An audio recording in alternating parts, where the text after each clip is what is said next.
संसद में आज भारी हंगामे के आसार हैं। महुआ मोइत्रा से लेकर धीरज साहू तक के मुद्दे पर संसद के दोनों सदनों में हंगामा हो सकता है।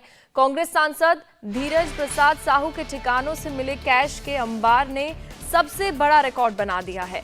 ओडिशा के बालंगीर में डिस्टिलरी में बरामद कैश की गिनती 5 दिन बाद कल देर रात खत्म हुई है। ये रकम 355 करोड़ से ज्यादा है और जबकि रांची वाले घर में अभी नोटों की गिनती जारी है।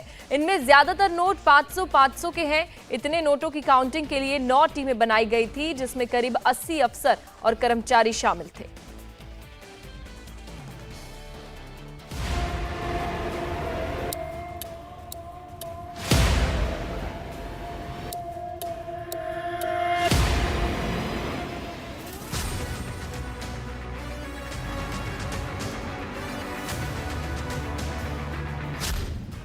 नोटों के भंडार की गिनती पूरी हो चुकी है। गिनती पूरी करने के बाद कर्मचारी मशीनों को लेकर अपने अपने बैंकों में जा रहे हैं। ओडिशा के बालंगीर पर स्टेट बैंक ऑफ इंडिया में कैश की गिनती करने में ही 5 दिन लग गए। पूरे 176 बैंकों का कैश गिना गया। 3 बैंकों के कर्मचारी और 40 मशीनें भी जब कम पड़ गई तो आनन फानन में और मशीनें लगानी पड़ी और स्टाफ को बुलाया गया। तब जाकर बालंगीर में नोटों की गिनती पूरी हो पाई। पूरी रकम का खुलासा धीरे धीरे हो रहा है। ये रकम ही इतनी थी कि जिसने देखा वो चौंक गया। झारखंड से कांग्रेस सांसद धीरज साहू के ठिकानों से बरामद इस कैश को रखने के लिए 176 बैग लग गए। अब यह रकम जब्त हो चुकी है। नोटों के इस पहाड़ के साथ साथ 3 सूटकेस ज्वेलरी भी बरामद हुई है, जिसकी कीमत का आकलन हो रहा है। आईटी डिपार्टमेंट के मुताबिक एक ऑपरेशन में मिली यह अब तक की सबसे बड़ी रकम है। नोटों का यह पहाड़ सिर्फ धीरज साहू के लिए मुसीबत नहीं बना है, कांग्रेस को भी जवाब देना भारी पड़ रहा है।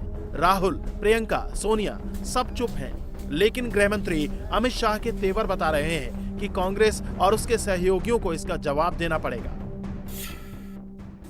देखिए, मुझे तो बड़ा आश्चर्य है, आजादी के बाद किसी भी दल के सांसद के घर से इतनी बड़ी मात्रा में कैश नहीं पकड़ी गई होगी। सैकड़ों करोड़ों रुपए का कैश सांसद के घर से मिलता है और पूरा इंडी अलायंस मौन है इस करप्शन पर।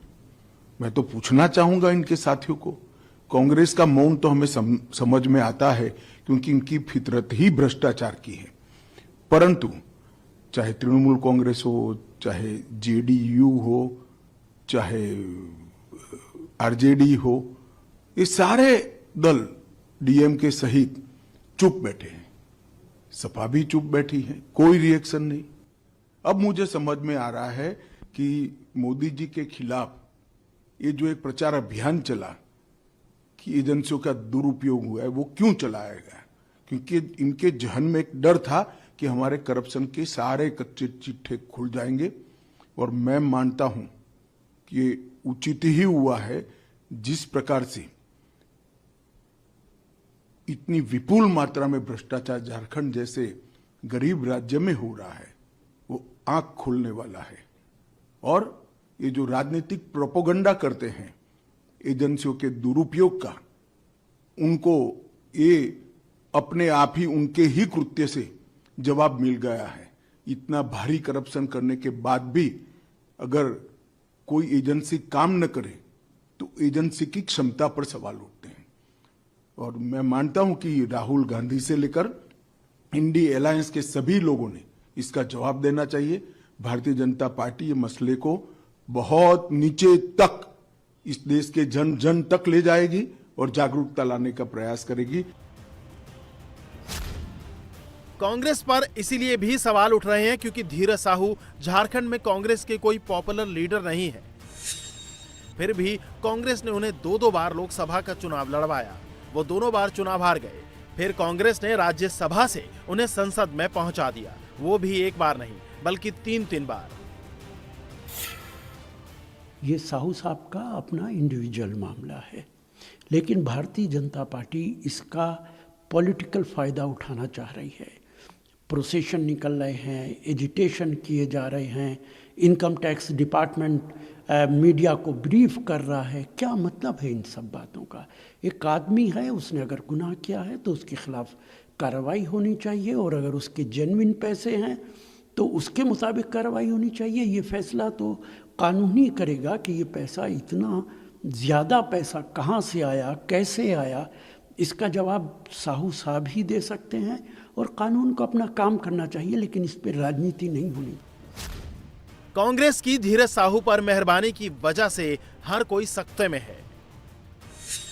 झारखंड में कांग्रेस के सीनियर नेता सुबोध कांत सहाय भी नोटों की गड्डियों को देखकर चौंक गए हैं। कांग्रेस आला कमान तो चुप है, लेकिन साहू के करप्शन लोग का जवाब सुबोध कांत सहाय भी चाहते हैं।